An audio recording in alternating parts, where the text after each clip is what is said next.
इसके पहले की वीडियो में हम देख चुके हैं सर्कुलेटरी सिस्टम। सर्कुलेटरी सिस्टम में दो, पल्मोनरी सर्कुलेशन और सिस्टेमिक सर्कुलेशन। इसके बाद वाले में है कंडक्टिंग सिस्टम ऑफ हार्ट। और क्या देखे हैं? Function of arteries, capillaries, veins and its structure. आज के वीडियो में है ब्लड प्रेशर क्या होता है और यह कैसे रेगुलेट होता है, इसके विषय में जानेंगे। तो देखते हैं पहले फर्स्ट वाला, ब्लड प्रेशर क्या होता है।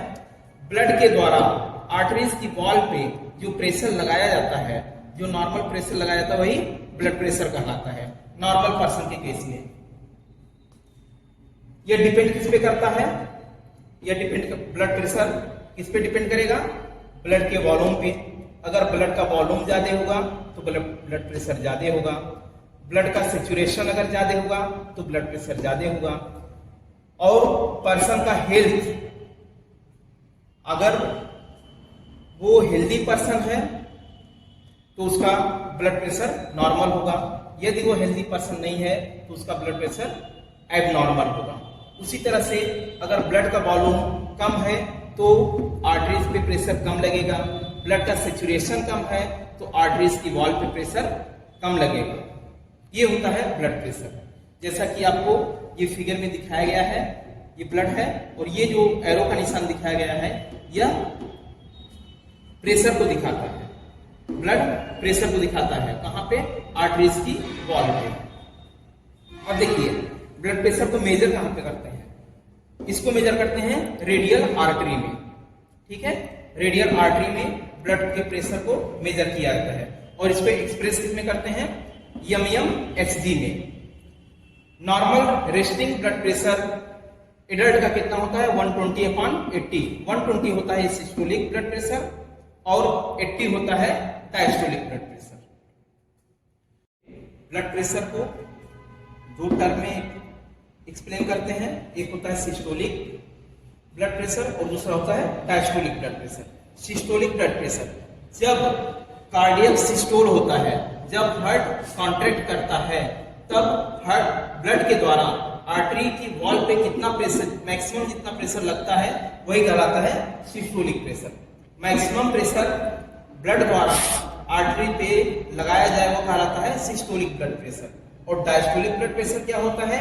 मिनिमम प्रेशर ब्लड द्वारा आर्टरी की वॉल पे लगाया जाए वह कहलाता है डायस्टोलिक ब्लड प्रेशर। अब देखिए पल्स प्रेशर क्या होता है? पल्स प्रेशर, इसमें से क्या करते हैं? सिस्टोलिक ब्लड प्रेशर में से डायस्टोलिक ब्लड प्रेशर को माइनस कर देते हैं। जैसा कि 120/80 ये एडल्ट का नॉर्मल ब्लड प्रेशर होता है। अब 120 में से 80 माइनस कर दीजिए, आएगा कितना? 40 mmHg। ये कहलाता है पल्स प्रेशर। ब्लड प्रेशर कैसे रेगुलेट होता है? ब्लड प्रेशर ब्लड के वेसल्स में, ब्लड के वेसल्स में बैरो रिसेप्टर पाए जाते हैं। ब्लड वेसल्स पे बैरो रिसेप्टर पाए जाते हैं जो ब्लड प्रेशर को मेंटेन करने का काम करता है। ये बैरो रिसेप्टर क्या करता है? यह सिग्नल को सेंड करता है cardiac regulatory centre medulla oblongata.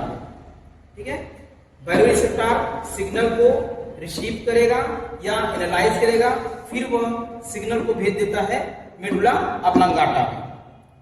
यहीं से रेगुलेट होता है ब्लड प्रेशर। नेक्स्ट आपका आता है डिटरमिनेंट ऑफ ब्लड प्रेशर।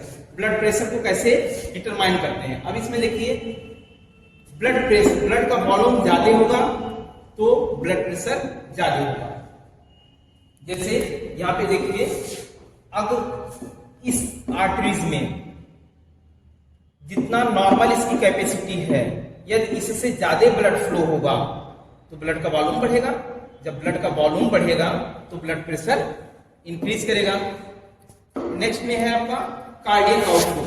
अगर हार्ट ज्यादा पंप कर रहा है तो वह ज्यादा ब्लड को पंप करेगा। हार्ट की बीट अगर ज्यादा है तो वह ज्यादा ब्लड को पंप करेगा। जब ब्लड को ज्यादा पंप करेगा तो heart rate, stroke, volume increase होगा। जब heart rate, stroke, volume increase होगा तो बीपी इंक्रीज हो जाएगा। नेक्स्ट आता है पेरिफेरल रेजिस्टेंस। पेरिफेरल रेजिस्टेंस जब इंक्रीज होगा तो बीपी इंक्रीज हो जाएगी। अब पेरिफेरल रेजिस्टेंस क्या होता है इसको देख लेते हैं। ये देखिए आर्टरीज है। अब इसके इनर साइड में अगर कोलेस्ट्रॉल का डिपोजिशन हो जाए, जब कोलेस्ट्रॉल का डिपोजिशन आर्टरीज के इनर साइड में हो जाता है तो यह ब्लड को फ्लो नहीं होने देता या प्रॉपर फ्लो नहीं होने देता, नॉर्मल फ्लो नहीं होने देता।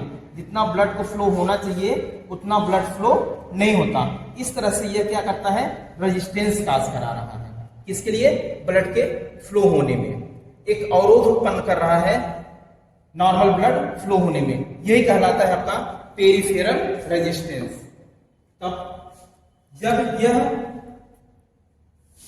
इनर साइड में इनकी डिपोजिशन ज्यादा हो जाएगा कोलेस्ट्रॉल का या फैट का तो रेजिस्टेंस बढ़ जाएगा। जब रेजिस्टेंस बढ़ जाएगा तो बीपी बढ़ जाएगा।